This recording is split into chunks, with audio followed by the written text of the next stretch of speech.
back to my YouTube channel. So in today's video I'm going to be talking about the differences between Australia and Scotland.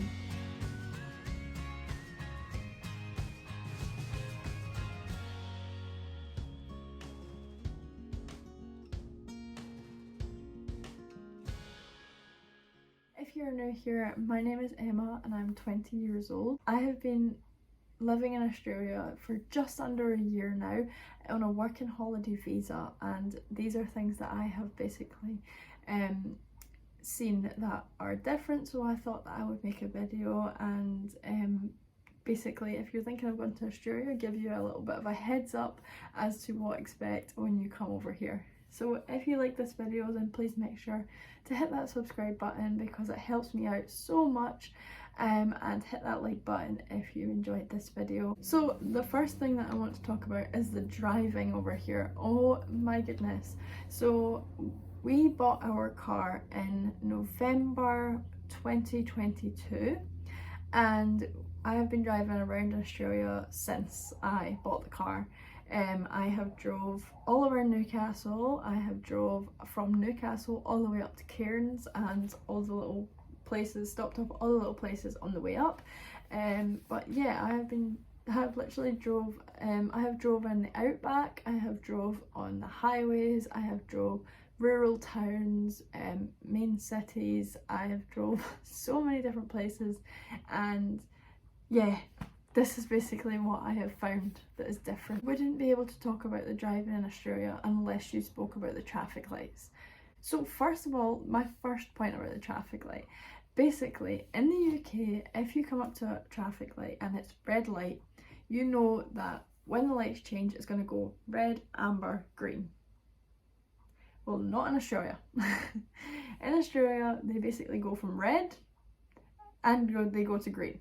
So basically, so if you are stopped at a red light, just know that as soon as the lights change, you are going to have to go, or you're going to get a few beeps. Because for a while when I first started driving, I was prepared, like waiting for the amber, and it just went green, and I was just like, what happened? Like, and I couldn't get off quick enough.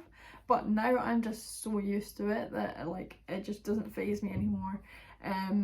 But yeah, you're gonna get a few beeps if you don't go straight away on the green. The next thing I want to talk about with the traffic lights is the pedestrians. So when you come to a pedestrian crossing, you basically, you press the button, but if you're a car and you are on the main road and you're turning into, like say you're turning left into a side road, just know that there will be pedestrians crossing the road when you are turning left. So your light turns green when you're sitting in the car, your light turns green, but also does the pedestrians turn green too. So you have to give way to the pedestrians before you turn into the road, and this is something that took me like a little minute to get used to, because in the UK this doesn't happen. Like if you are turning, the pedestrian's light is red. Like there's no way that a pedestrian would be crossing and the cars coming at the same time. That just doesn't happen. So yeah, that definitely took me a minute to get used to. So if you're coming to Australia, then make sure you know that rule, because yeah, that's pretty a scary one, to be honest. Another one is in Melbourne, they basically, let me make sure I get this right, they turn right from the left-hand lane. I just think it's absolutely mental. Like, it doesn't make sense to me. Another thing about the driving here is they have slipways on the right hand side of the road. So when you're driving along the highway, there's always there's this section where they slow the traffic down to 100 kilometers an hour, and basically there's like side roads that basically join onto the highway. So if you're on this side of the road and you're trying to get to the other side of the road, you have to basically cross over that lane of traffic, then come down onto the right hand side of the traffic, down the slipway, and then join in to the highway on the right hand lane. I just think this is absolutely crazy, because the right hand lane is supposedly the fast lane, and like you're joining traffic on the right hand side, but usually you join the traffic on the left-hand lane. Now, there is left-hand slipways, so don't get me wrong, but like, I just find that absolutely insane. So the next point I was going to talk about is that you can't park on the right-hand side of the road. So in Australia, you drive on the left-hand side of the road, but you basically have to park on the same side that you are driving on. So you have to park the same way that the traffic's going. You can't come across the right-hand side and park like facing the traffic, because it's illegal. You can get fined, and yeah, it's just something that I find really weird. But like I say, I'm so used to this way of driving now that it doesn't faze me anymore. But when I first started driving, I was like, what? Like, I just did not understand it at all. But yeah, so if you want to park on the right hand side, you're gonna have to go down, turn around at the roundabout, come back down and park on the right hand side, but like properly. Next one that I found really confusing, and still to this day I'm not really sure how to work them, but basically in a couple of the side roads you come to, you literally come to a bit and it's got 4 stop signs. It's just 4 stop signs. It's like everyone comes to a stop. Who goes first? You all have to stop. I don't understand why it's 4 stop signs and not just 2 stop signs and 1 main road. Like, it just is so bizarre. Like, or put a roundabout in. Like, I just don't understand. But when I looked it up, basically I came to the conclusion that you work it like a roundabout, so you always give way to the right. So if you arrive first, then you go first, but if like there's somebody on the right, then you let them go. I have no idea if that is even right, but that's basically what I caught from it, and still to this day I get stressed out when I come to them. So 2 more things to say about driving. One is that most of the cars here are automatic. So most of the cars back home are manual, but here it's just all automatic. Like, you barely see a manual car now, which I think is crazy, but it's the way the world is going, so that's fair enough. And the last point that I'll say about driving is when you come off of a roundabout, there's literally a zebra crossing, like, as you exit the roundabout. So there's no space for you to exit, so you have to hold up the roundabout until these pedestrians have crossed, and then you can continue. I just find that really crazy. Like, it is small places, like small towns. It's not like big major roundabouts that have this, but like in the small like towns and stuff, yeah, it's just crazy. The next thing that I want to talk about is the public transport. The public transport is so much better than back home. Like, I'm not sure if that's even hard, but anyway, it's much better. So you basically, in New South Wales, you get something called an Opal card. You get different cards for each state that you go to, but in New South Wales it's called an Opal card, and you basically have an app where you can put money onto this card. You can also top it up at like train stations, and some of the local shops. I think that you can, like Woolies, I think you can top it up, but anyway, I usually just use my app. So basically you put the money on this card and then you tap on and tap off when you go on. So for instance, when you go on the train, you'll go to the platform and you will tap on, and then when you get off the train you will tap off at the next, like at that platform that you get off at, and then it automatically charges you the price. It knows where you've went, knows where you've travelled, yeah, and then you basically look on your app and it tells you exactly where you've travelled, and yeah, it knows exactly where you've been. So yeah, it's pretty crazy, but it's also pretty cool at the same time. Another thing that I've noticed with the Opal cards, if you get more than 1 transport, you'll get a discount. So I used to get a bus and then a train, and I would be charged more on the bus, and then like, I don't know, like it was under $1 for the train journey. But then when I got the train journey back and then the bus back, the bus was cheaper. So I've noticed that whatever first transport you get is always like a normal kind of price that you would pay, and then the second one you basically get discounted. So that is pretty cool. makes your travel so much more like cost effective, like because it's not expensive, and yeah, it's so much cheaper than back home for like public transport, which is so good. Another point that I want to say about the transport is I'm not 100% sure if this applies to all trains in Australia, but I know that like in New South Wales, like kind of like Sydney area, the train, like when you go on a train, there's 2 floors to the train, which is pretty cool. It's like a double-decker train, so that is amazing. I thought this was just so amazing when I saw it.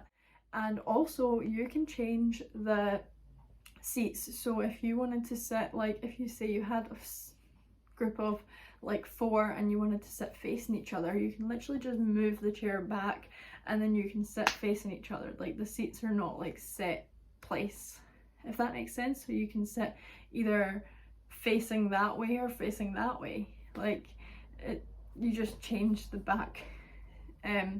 backrest. So that's pretty cool too. As you know, Aussies have slang.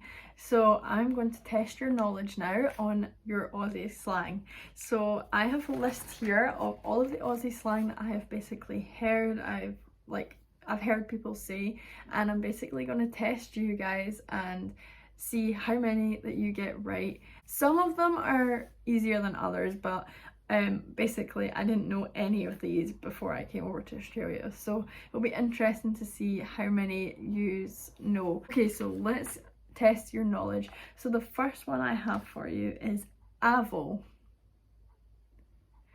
It means avocado. The next one is smoko, which means tea break. The next one is sunnies, which is your sunglasses. The next one is fair dinkum, which basically means like, honestly, like I'm not lying, like I'm being deadly serious. The next one is servo, which means service station. The next one is g'day. I'm not saying that very well, but it means hello. The next one is arvo, and that means afternoon. The next one is how you going, which means how are you. The next one is duna. Okay, the next one, I don't really hear many Aussies say this, but it's something that's apparently a slang. Tracky dacks, which means joggies. Heaps, which means loads, but they literally use it all of the time. Thongs, which is your flip-flops. Runners, which is your trainers. Macca's, which is McDonald's. Sanger, which is sandwich. Texters, which is pens. I like colouring in pens, like felt tip pens and stuff. Lollies, which is sweets. A tinny is a can of beer. Undies, which is your pants. And pants, which are your like trousers, like your jeans. So that is all the slang that I have for you, so let me know down in the comments how well you did. But yeah, that's basically all of the slang that I have been hearing, and it's just something that I never knew until I actually, it's just not something that I knew until I came to Australia. And I've definitely picked up on some of the words that they use, like I always use heaps, and I always use, like I've been using like heaps, and I've been using sunnies and stuff like that. Okay, so the next thing that I have found is different is they literally put chicken salt on everything here. Like all of your chips and everything that you get from like takeaways and stuff, you always have chicken salt on it, and it's the best thing ever. Another thing that I find so strange is the cafes genuinely shut at like 2 o'clock, and yeah, it's just weird. Like I remember me and Liam went for a coffee and it was probably like 2 o'clock and they couldn't serve us because they were shutting, and I just find it so weird because like, I don't know, like you just, it's just not something that we do back home. Like we usually keep our cafes open till like 4, half 4, but here it's always shut at like 2.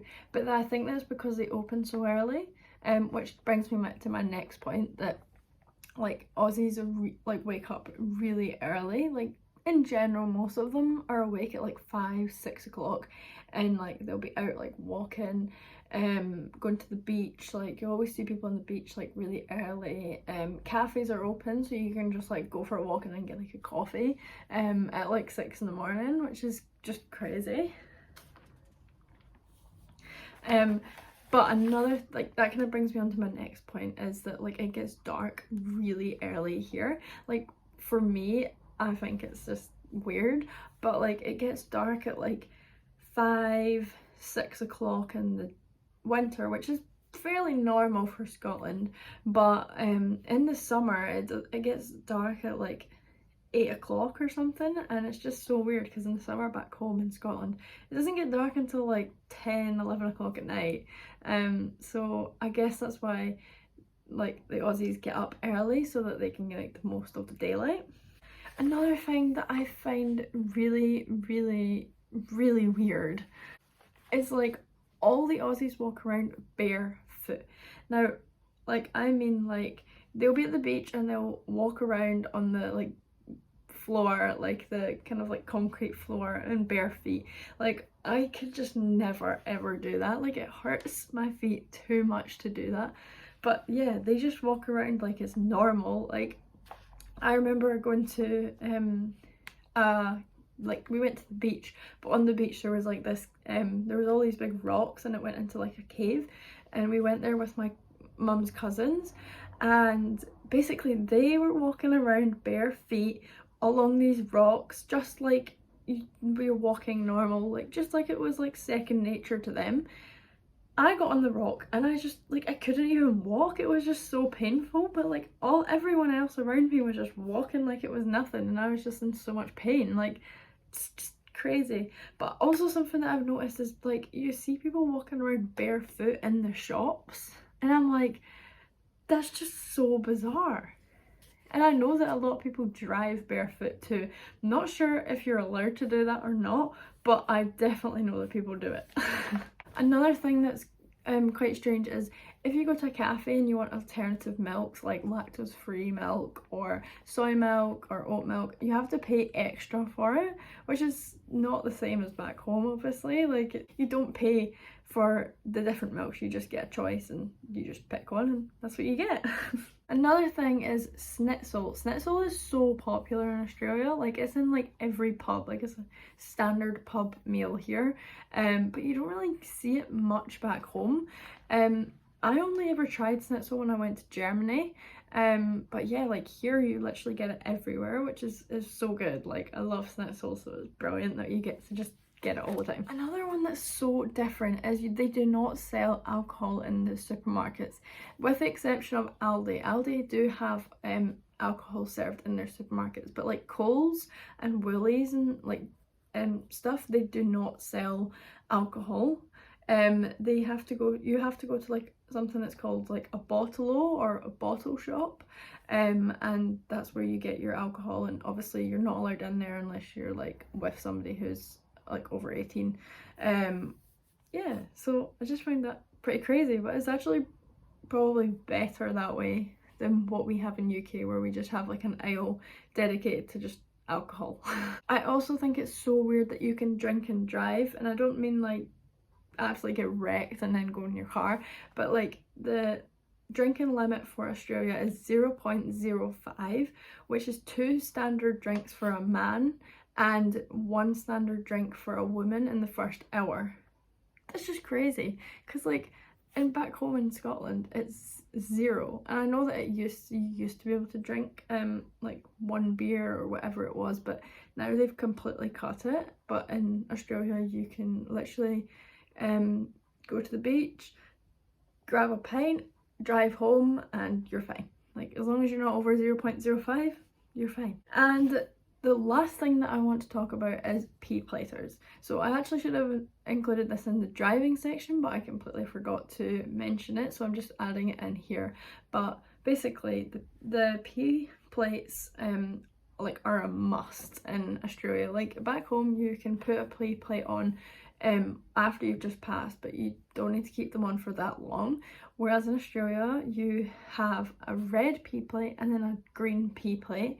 So a red one is your first year and you're only allowed to go 90 kilometers on like any road, and the green Ps you can go 100. So it's quite crazy because like you're allowed on the highways, which is 110, but then like you'll be doing 110 coming up behind this P plater who's only doing 90, and yeah, to me that's like a hazard. But yeah, like that's what they do here in Australia, is they have like limits on the speed that you can go if you're on P plates, and also P platers cannot have any alcohol in their system if they're driving. But yeah, like you have to be on red for so long and then you go into green for so long and then you don't need anything. But I just think it's so crazy. That is the end of this video. I really hope that you enjoyed, and if you did, please make sure to hit that subscribe button and the like button to get some more travel content, because there's so much more coming. And yeah, I hope you all have a lovely week,